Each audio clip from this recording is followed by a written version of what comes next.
Yeah. Higher, I take you higher.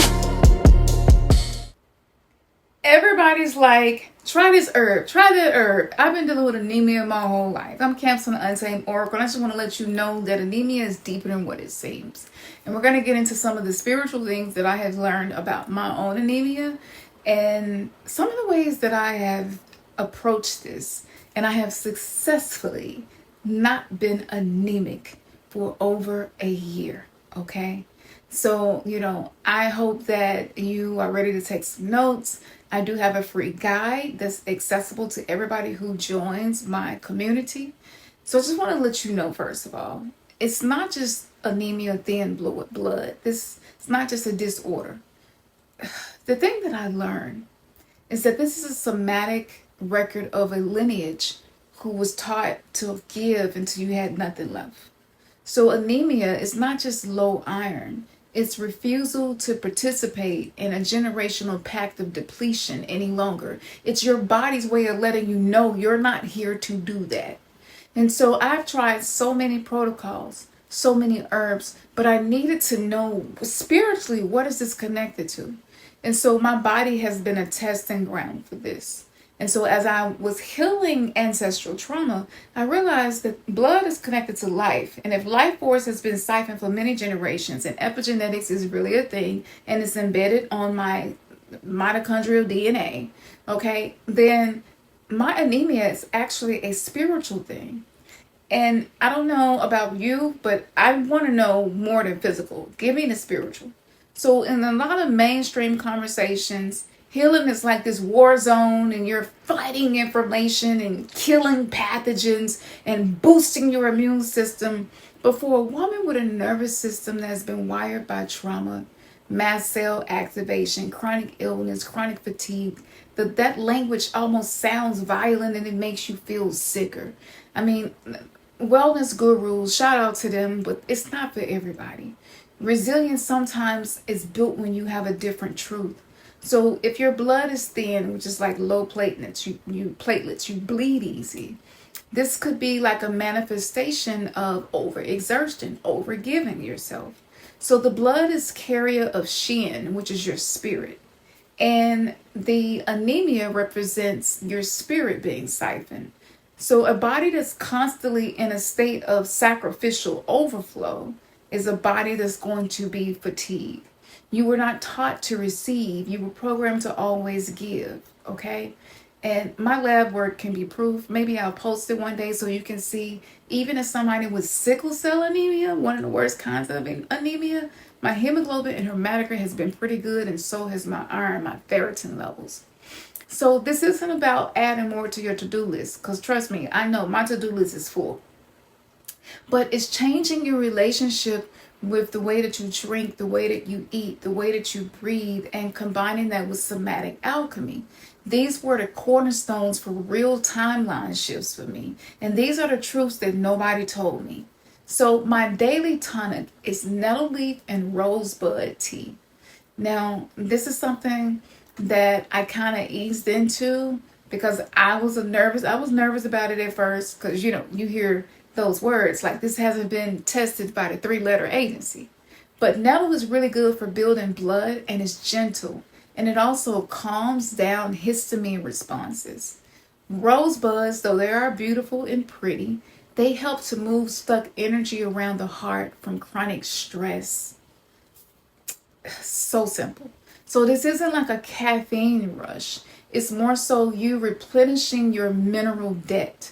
And you may feel a subtle shift in the beginning, but if you do this for 2 to 3 weeks, the blood building components, and you commit 3 to 6 months, you will feel the effects of this. The rosebuds are also really good for your nervous system, not just the heart, but the heart is the gateway to the spirit. So you're reopening access to spirit.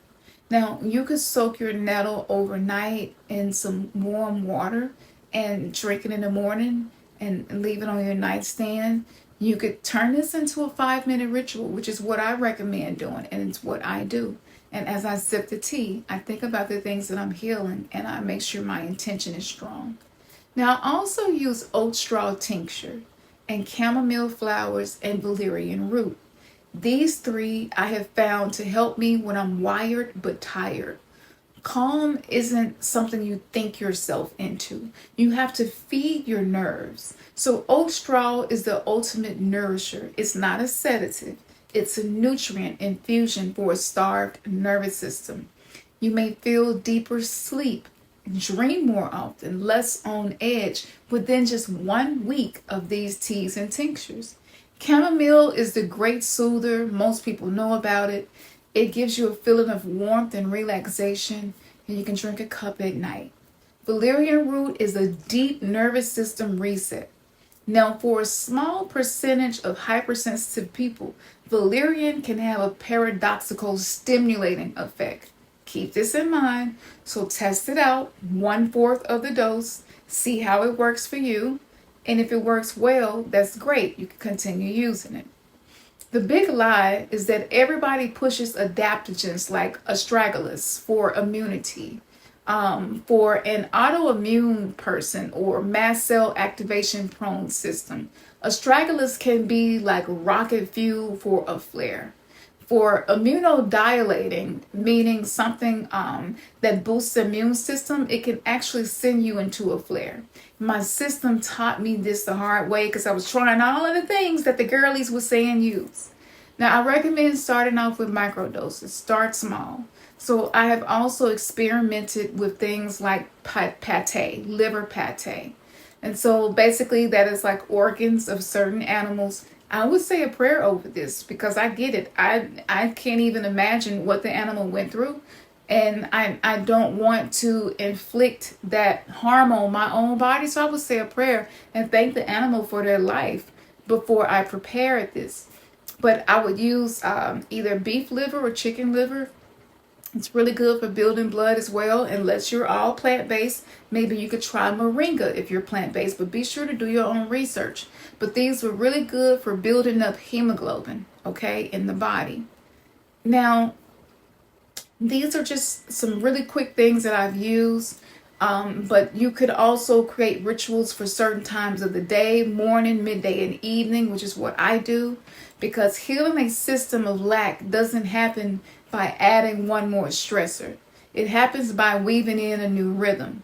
So my morning routine, sometimes I would add blackstrap molasses and some warm water. And this helps to build up iron in the body. In the afternoon, I would do the nettle and the rosebud tea.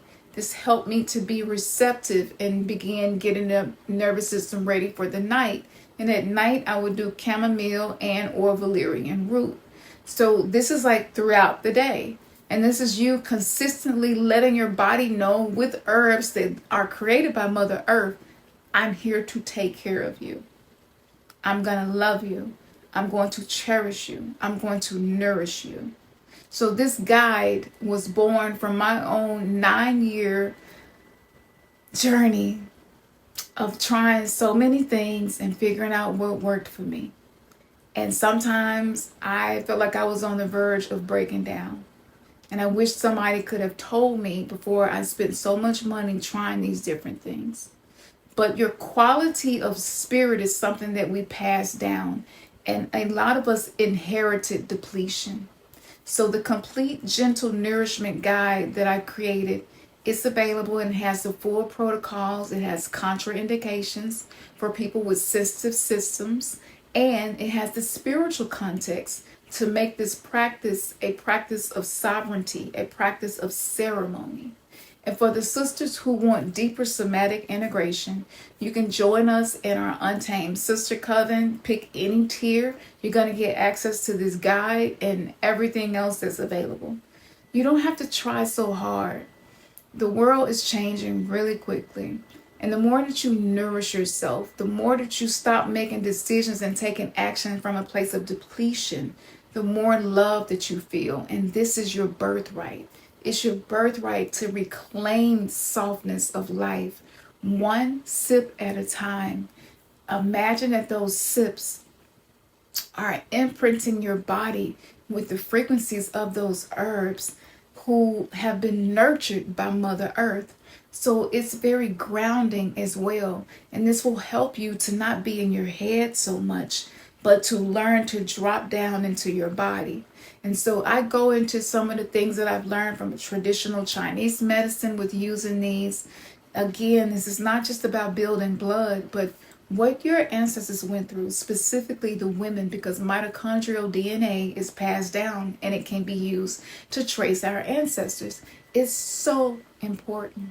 So check that out. I'm going to put all of the links in the description or bio, depending on where you're watching this. And I'll see you in the next video. Don't forget to like, share, and subscribe. And keep coming back, y'all. Keep comments and let me know that you learned something. Do you feel like maybe now you could try something new, take some steps, not feel like you're taking a huge risk, and maybe find something that works?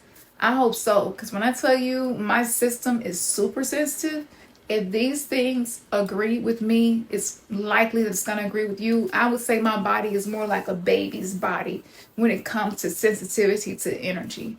And so me testing this out on myself all of these years is why I'm sharing this. So I'm not a medical practitioner. I'm simply sharing my experience. But for those of us who have stepped on this side of healing and are willing to work with our body to see what our body is wanting, this is you healing from the inside out. And you combine this with the goddess archetypes. You combine this with the prompts. You combine this with the journaling that I teach, the somatic exorcism, and the spell work with dark mother goddesses to remother your child. You're able to become more resilient. You're able to step into situations and know that though it feels like this is going to break me, I know I got what it takes because I've been building myself up from scratch, from the inside out. And you don't have to start from scratch. You can start from the things that I'm sharing here. All right, now I'm going to see you in the next video. Go ahead and watch the next video. I'm sure I got some more videos down there over there that's interesting. You never know. You may learn something new. All right, y'all. Peace.